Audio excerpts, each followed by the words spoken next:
Hello दोस्तों, स्वागत है आपका मेरे यूट्यूब चैनल परीक्षा प्लान में। तो कैसे हैं आप लोग? आई होप अच्छे होंगे। तो जैसा कि आप लोगों को पता है कि एनसीईआरटी से एसएसटी में पढ़ा रही हूँ। क्लास 6 की बुक की शुरुआत हो चुकी है। 10 अध्याय पढ़ चुके हैं। आज 11वां अध्याय पढ़ेंगे, आधार लोकतंत्र भाग 2। अब भाग 1 जो है वो 10वें अध्याय में मैंने पढ़ा दिया था। सरकार के अंग बताए थे, सरकार के स्तर बताए थे। यदि आपने वीडियो नहीं देखा है तो एक बार समय निकाल कर जरूर देख लीजिए। मैंने प्लेलिस्ट बना दी है, वहां पर आपको सभी वीडियो एक साथ मिल जाएंगी। आज अध्याय 11 पढ़ेंगे, आधारभूत लोकतंत्र भाग 2, ग्रामीण क्षेत्रों में स्थानीय सरकार। तो चलिए वीडियो को शुरू करते हैं। वीडियो देखने के बाद यदि आपको अच्छा लगे, हेल्पफुल लगे तो वीडियो को लाइक और शेयर कीजिएगा, और यदि आप चैनल पर नए हैं तो चैनल को सब्सक्राइब कर लीजिए। तो चलिए शुरू करते हैं आज के वीडियो को। सबसे पहले कुछ लाइन लिखी रहती हैं और प्रत्येक लेसन में लिखी हैं, यहाँ पर भी लिखी हुई हैं। असली भारत गांव में बसता है। ये लाइन किसकी है? मोहनदास करमचंद गांधी, यानी गांधी जी की ये लाइन है कि असली भारत गांव में बसता है। और ये बात बिल्कुल सही है। आपको यदि भारत की संस्कृति सभ्यता के बारे में जानना है तो आप ग्रामीण क्षेत्र जाइए, वहां पर आपको पता चलेगा। तो असली भारत जो है गाँव में बसता है। महत्वपूर्ण प्रश्न दिए गए हैं जिनके उत्तर इसी अध्याय में लिखे हैं। पहला है, पंचायती राज संस्थाएं क्या हैं, उनके क्या कार्य हैं, शासन और लोकतंत्र में ये क्यों महत्वपूर्ण हैं। तो चलिए शुरू करते हैं। लिखा है, आइए अब देखें कि सरकार स्थानीय स्तर पर किस प्रकार से कार्य करती है। ये 10वें अध्याय का भाग 2 है। तो यदि आपने इसके पहले वाला वीडियो नहीं देखा है तो जरूर देख लीजिए, तब आपको ये अध्याय भी अच्छे से समझ में आएगा। तो स्थानीय स्तर किस प्रकार से कार्य करती है, इस अध्याय में हमारा ध्यान ग्रामीण क्षेत्रों की स्थानीय सरकार पर होगा। अगले अध्याय में हम नगरीय क्षेत्रों पर चर्चा करेंगे। भारत आकार में बहुत विशाल और विविधताओं वाला देश है। बिल्कुल है, विविधता में एकता एक पूरा लेसन है, और उसके बारे में मैंने आपको पढ़ाया भी है कि किस प्रकार विविधता में एकता, यानी कि विविध होते हुए भी हम एक हैं। तो यही लिखा हुआ है। हमारे देश में लगभग 6 लाख गांव, 8,000 कस्बे और 4,000 से अधिक नगर हैं। तो हमारे देश में लगभग 6 लाख गांव हैं, ये बात याद रखिए। 8,000 कस्बे हैं और 4,000 से अधिक नगर हैं। हमारी जनसंख्या लगभग 1.4 अरब पार हो चुकी है, जिसका 2/3 भाग ग्रामीण क्षेत्रों में रहता है। यानी जितनी भारत की जनसंख्या है उसका 2/3 भाग कहाँ पर रहता है? ग्रामीण क्षेत्रों में। इस प्रकार विविधता वाले समाज में हम अपना शासन किस प्रकार चलाते हैं। तो विविध होते हुए भी यहाँ शासन किस प्रकार चलाया जाता है, इसके बारे में नीचे लिखा हुआ है। ये एक ग्रामीण क्षेत्र का दृश्य है। पहाड़ी क्षेत्र है, आप देख सकते हैं। ये घर बने हुए हैं, ये जानवर हैं जो घास खा रहे हैं, पेड़ पौधे आप देख सकते हैं, और ये झोपड़ी भी आप देख सकते हैं। घर हैं तो झोपड़ी वाले घर बने हुए हैं, और ये भी घर देख सकते हैं, ये भी घर देख सकते हैं। ये तो पहाड़ी इलाकों में, पहाड़ों पर लोग इसी तरीके से घर बनाते हैं। आगे बढ़ते हैं। आइए हिमालय की तराई में बसे एक छोटे से गांव लक्ष्मणपुर की यात्रा करें। तो ये जो दृश्य है ये लक्ष्मणपुर का ही है। हिमालय की तलहटी में ये गांव बसा है, तराई में, और छोटा सा गांव है लक्ष्मणपुर। इस गांव में 200 घर हैं और इसकी जनसंख्या लगभग 700 है, जिसमें से अधिकांश कृषक यानी कि किसान हैं, जो लोग अपनी भूमि पर कृषि करते हैं और गाय या बकरियां पालते हैं। तो किसान के बारे में आप लोग जानते ही हैं। किसान जो होते हैं उनके अपने खेत होते हैं, उस पर ये खेती करते हैं, कृषि कार्य करते हैं, और इनके पास कुछ जानवर भी होते हैं, और ये जानवर किसानों द्वारा पाले जाते हैं। गाय है, बकरी है, भैंस है। आगे लिखा है, कुछ युवा आजीविका की खोज में नगर चले गए हैं। यानी अब कुछ युवा लोग हैं जो पढ़ लिख गए हैं, तो उन्हें अपनी जो उनकी शिक्षा है उसके अनुसार रोजगार नहीं मिलता है, तो वो लोग शहर की ओर चले गए हैं। इस गांव की आवश्यकताएं क्या हैं? संभवतः खेतों के लिए पानी, भारी वर्षा से खराब हुई मुख्य सड़क का रखरखाव, और गांव के प्राथमिक विद्यालय का रखरखाव। ये गांव की मुख्य आवश्यकताएं हैं। दैनिक जीवन को प्रभावित करने वाली ऐसी चीजों पर गांव के लोग किस प्रकार निर्णय लेंगे? उन आवश्यकताओं को पूरा करने के लिए संसाधन कहां से जुटाएंगे? यदि किसी भूमि को लेकर विवाद है अथवा किसी की कृषि उपज चोरी हो गई है तो क्या होगा? गांव में ऐसे अनेक प्रश्न उठ सकते हैं। क्या ऐसी प्रत्येक समस्याओं के लिए गांव के लोग राज्य या राष्ट्र की राजधानी जा सकते हैं? अब ऐसी छोटी जो समस्याएं हैं, इनके लिए कोई व्यक्ति राजधानी तो नहीं चला जाएगा कि हमारी समस्या इतनी बड़ी है कि ये गांव के लोग नहीं सुलझा सकते तो राजधानी में सुलझाई जाएगी। ऐसा नहीं है। इसके लिए क्या किया गया है, पंचायती राज व्यवस्था का प्रावधान है। लिखा है, भारत के प्रत्येक गांव की भांति लक्ष्मणपुर के लोगों के पास भी पंचायत नामक स्थानीय शासन व्यवस्था है, जिसे एक ग्रामीण परिषद कह सकते हैं। तो इसे ग्रामीण परिषद भी कह सकते हैं और ये व्यवस्था प्रत्येक गांव में है। भारत के प्रत्येक गांव में पंचायत होती है। आगे लिखा है, पंचायत शासन को लोगों के समीप लाती है और निर्णय लेने की प्रक्रिया में ग्रामीणों की सक्रिय भागीदारी संभव बनाती है। यही कारण है कि पंचायती व्यवस्था, जिसे पंचायती राज के नाम से भी जाना जाता है, स्वशासन का एक रूप है। स्थानीय समस्याओं को हल करने, विकास कार्यों को आगे बढ़ाने और सरकारी योजनाओं के लाभ को जनसाधारण तक पहुंचाने में पंचायत महत्वपूर्ण भूमिका निभाती है। यहाँ पर आप ये स्तर देख सकते हैं। जिला स्तर पर होती है जिला पंचायत या जिला परिषद, खंड स्तर पर होती है खंड पंचायत, पंचायत समिति या मंडल परिषद, और ग्राम स्तर पर होती है ग्राम परिषद या ग्राम पंचायत। तो ये आप इतना याद रखिएगा। इसी के बारे में नीचे डिटेल दी गई है। लिखा है, जैसा कि चित्र से स्पष्ट है कि पंचायती राज व्यवस्था 3 स्तरों ग्राम, खंड और जिला स्तर पर निम्न से उच्च तक कार्य करती है। तो यहाँ से आप देखेंगे नीचे से, तो ये इस तरीके से कार्य करती है, निम्न से उच्च की ओर। यह त्रिस्तरीय प्रणाली कहलाती है। ये संस्थाएं एक साथ मिलकर कृषि, आवास, सड़कों का रखरखाव, जल संसाधनों का प्रबंधन, शिक्षा, स्वास्थ्य और सामाजिक कल्याण से लेकर सांस्कृतिक गतिविधियों तक जीवन के सभी पक्षों से जुड़े दायित्वों का निर्वहन करती हैं। तो ये जो संस्थाएं हैं, ये एक साथ मिलकर कार्य करती हैं, ये भी आपको याद रखना है। और एक साथ मिलकर ये कृषि, आवास, सड़कों का रखरखाव, जल संसाधनों का प्रबंधन, शिक्षा, स्वास्थ्य और सामाजिक कल्याण से लेकर सांस्कृतिक गतिविधियों तक जीवन के सभी पक्षों से जुड़े दायित्वों का निर्वहन करती हैं। ऐसा नहीं है कि कोई एक ही कार्य किया जाए, नहीं, सभी पक्षों का ध्यान रखा जाता है। आगे बढ़ते हैं, ग्राम पंचायत के बारे में लिखा है। यहाँ पर ये चित्र समझ लीजिए और ये पंचायती राज व्यवस्था के बारे में बताया गया है। अब सबसे पहले लिखा है ग्राम पंचायत। तो आइए पृष्ठ 164 पर चित्र 11.1 के निम्न स्तर से आरंभ करें। ग्राम पंचायत, जो ग्रामीण क्षेत्रों में लोगों के सबसे निकट है, के सदस्य ग्राम सभा द्वारा सीधे चुने जाते हैं। तो जो ग्राम पंचायत के सदस्य हैं, ग्राम सभा द्वारा सीधे चुने जाते हैं, ये बात आपको याद रखनी है, जो कि मतदाता के रूप में नामांकित गांव के वयस्कों का समूह होता है। ग्राम सभा में स्त्री एवं पुरुष अपने क्षेत्र से जुड़े सभी मामलों पर विचार विमर्श करते हैं और निर्णय लेते हैं। प्रत्येक ग्राम पंचायत एक प्रमुख या अध्यक्ष, जिसे सरपंच या प्रधान कहा जाता है, का चयन करती है। तो प्रत्येक ग्राम पंचायत जो है, सरपंच का या जिसे प्रधान भी कहा जाता है, उसका चयन करती है। गत वर्षों में अधिक से अधिक महिलाएं सरपंच बनी हैं। तो अभी हाल ही में ये देखा गया है कि अधिक से अधिक जो सरपंच हैं वो महिलाएं हैं। यहाँ पर आप ये एक चित्र भी देख सकते हैं ग्राम पंचायत का, ये चित्र देख लीजिए। फिर नीचे यहाँ ये चित्र है ग्राम पंचायत का, ये लोग बैठे हुए हैं और ये जो सरपंच हैं वो बैठे हुए हैं और भी प्रमुख लोग हैं साथ में। अब यहाँ पर ये कहानियां लिखी हुई हैं आदर्श सरपंचों की। कुछ कहानियां हैं जिनके बारे में जानना जरूरी है, तो चलिए पढ़ लेते हैं। लिखा है, 2017 में महाराष्ट्र के सोलापुर जिले के तरंगफल गांव के किन्नर दयानेश्वर कांबले सरपंच चुने गए। इन्हें आप देख सकते हैं ये साइड में, इनका नाम है दयानेश्वर कांबले और ये 2017 में महाराष्ट्र के सोलापुर जिले के तरंगफल गांव के सरपंच चुने गए थे। कांबले का आदर्श वाक्य है, लोक सेवा ग्राम सेवा, यानी गांव की सेवा जनता की सेवा है। कांबले ने सरपंच बनने के लिए 6 अन्य उम्मीदवारों को हराया। तो इनके जो साथ के उम्मीदवार थे, जो 6 और उम्मीदवार थे, उन्हें हरा कर ये सरपंच बने हैं।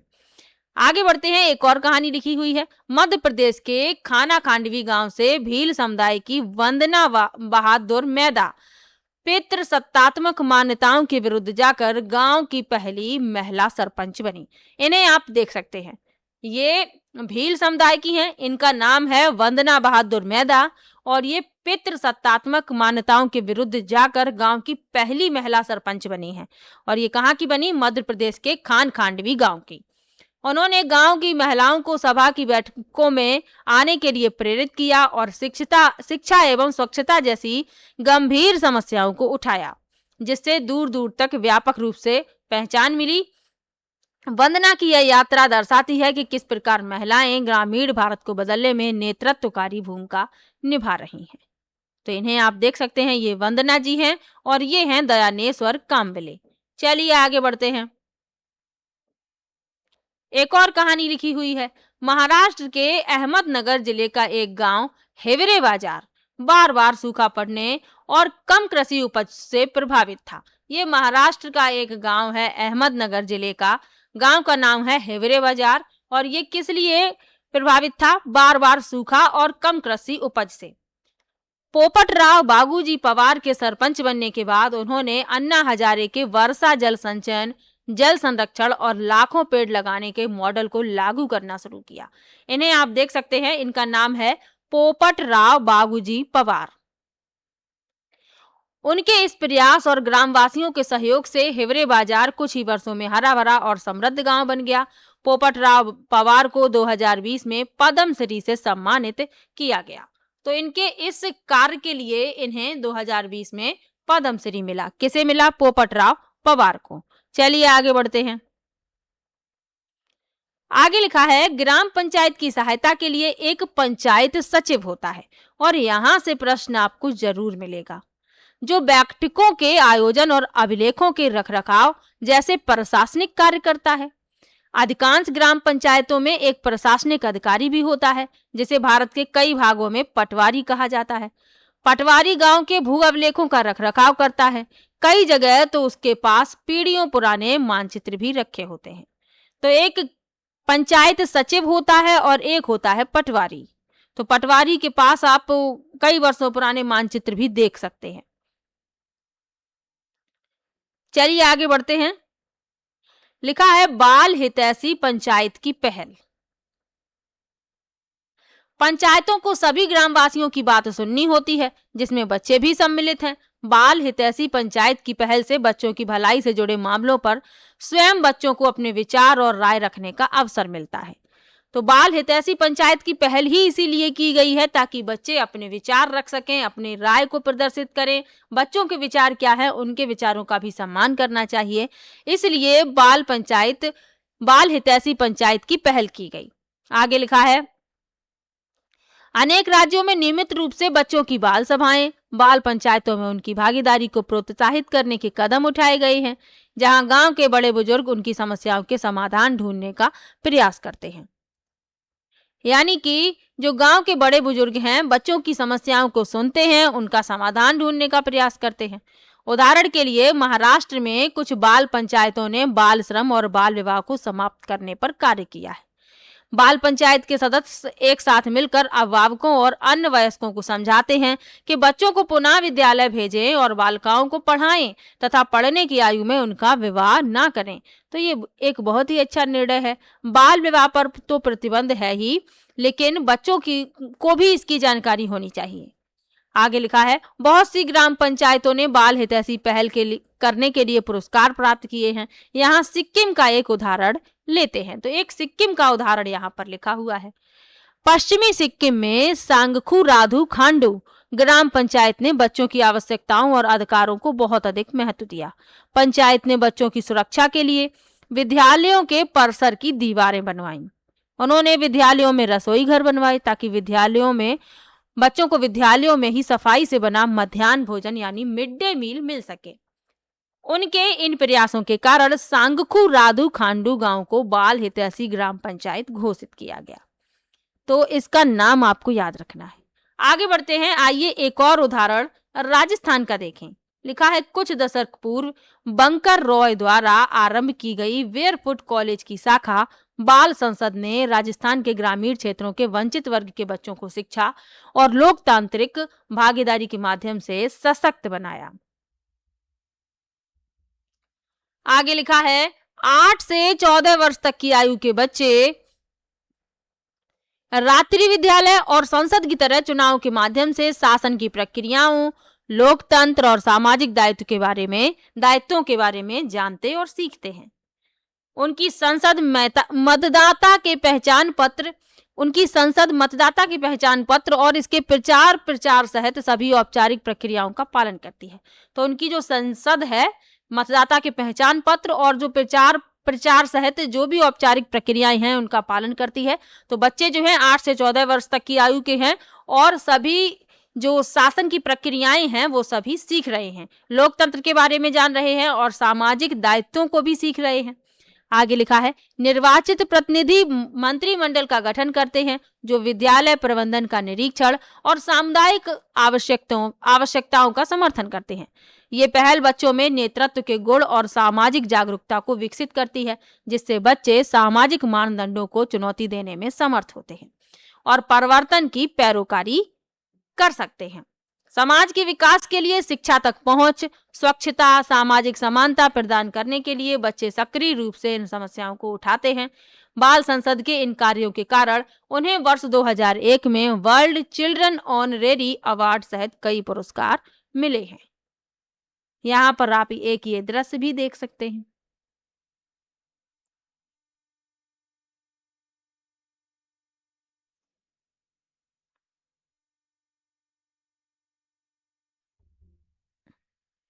चलिए आगे बढ़ते हैं।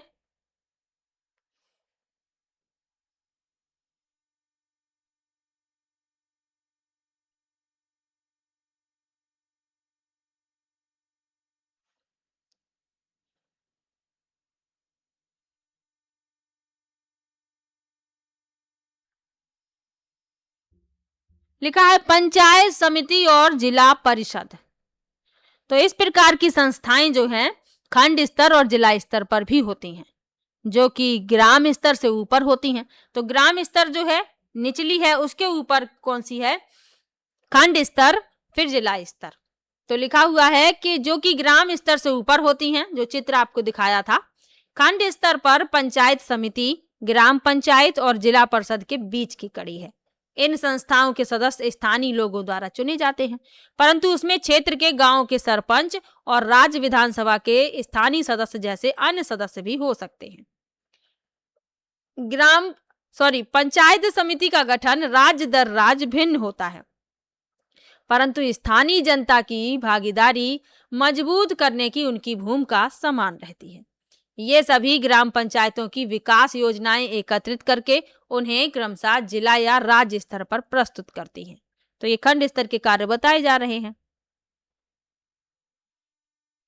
आगे लिखा है यह विकासात्मक कार्यों और ग्रामीण इलाकों में 12 सड़कों के निर्माण को बढ़ावा देने के लिए प्रधानमंत्री ग्राम सड़क योजना जैसी सरकारी योजनाओं के लिए धनराशि के आवंटन में मदद करती है। सभी तीनों स्तरों पर विशेष नियम बनाए गए हैं ताकि जन समुदाय में से अनुसूचित जाति और अनुसूचित जनजाति जैसे वंचित वर्ग के लोगों की आवश्यकताओं को पूरा किया जा सके और उनकी समस्याएं सुनी जा सकें।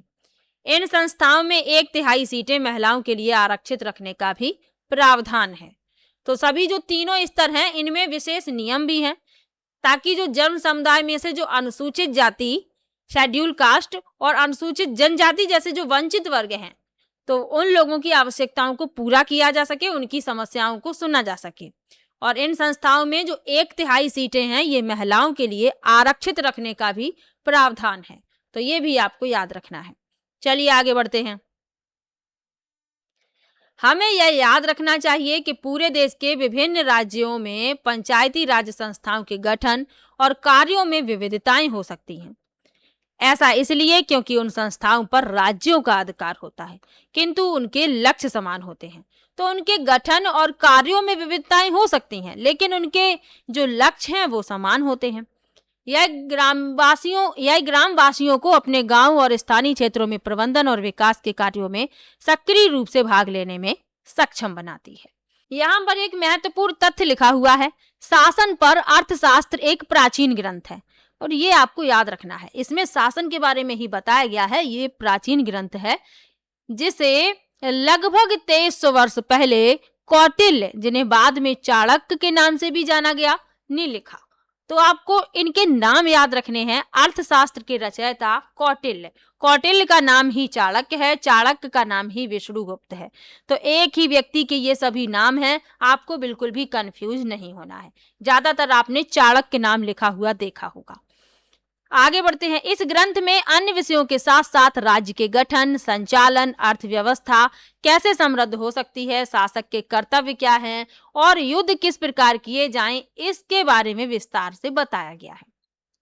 शासन कला के विशेषज्ञ कौटिल्य ने यह भी समझाया कि किस प्रकार गांव से लेकर प्रादेशिक राजधानी तक एक पूरा प्रशासनिक ढांचा बनाया जा सकता है।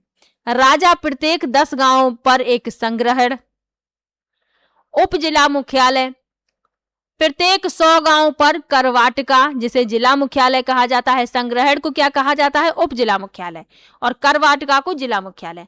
प्रत्येक 400 गांवों पर द्रोणमुख और प्रत्येक 800 गांवों पर स्थानीय प्रांतीय मुख्यालय स्थापित करें। आगे लिखा है, आधुनिक भाषा में हम उक्त 4 प्रवर्गों को क्या नाम देंगे? क्या यह आश्चर्य की बात नहीं है कि बहुत पहले इसी प्रकार की संरचना के बारे में सोचा गया था। तो यह आश्चर्य की बात है कि इस संरचना के बारे में बहुत पहले ही सोचा गया था। चलिए आगे बढ़ते हैं। लेसन जो है समाप्ति की ओर है। आगे बढ़ने से पहले तो ग्रामीण क्षेत्रों में स्थानीय सरकार को त्रिस्तरीय व्यवस्था के अंतर्गत गठित किया गया। पंचायती राज व्यवस्था में लोकतंत्र जनता द्वारा प्रत्यक्ष भागीदारी और उनके निर्वाचित प्रतिनिधियों द्वारा दोनों कार्य कर सकता है। पंचायती राज संस्थाएं ग्रामीण क्षेत्रों में स्वशासन पर अधिकार देती हैं ताकि वे अपने मामले स्वयं सुलझा सकें और विकासात्मक कार्यों में सहयोग दें। तो लेसन होता है यहीं पर समाप्त। इसमें कुल 14 लेसन हैं, 3 लेसन और बचे हुए हैं, फिर आपका क्लास 6 कंप्लीट हो जाएगा। पर आप लोग बिल्कुल भी सपोर्ट नहीं करते हैं, वीडियो भी नहीं देखते हैं। अभी आप नहीं देख रहे हैं, एग्जाम आएगा फिर आप पछताएंगे, क्योंकि तब आपके पास समय नहीं रहेगा। तो आप लोगों से रिक्वेस्ट है कि वीडियो को ज़्यादा से ज़्यादा शेयर कीजिए और पूरा देखिए। प्लेलिस्ट मैंने बना दी है, वहाँ पर आपको सभी वीडियो एक साथ मिल जाएंगी। जैसे ही 6, 7, 8 कंप्लीट हो जाएगा, मैं इंपॉर्टेंट क्वेश्चन की प्रैक्टिस भी करवा दूंगी। बस आप लोगों का थोड़ा सा सपोर्ट चाहिए। चलिए मिलते हैं नेक्स्ट वीडियो में, तब तक के लिए बाय बाय।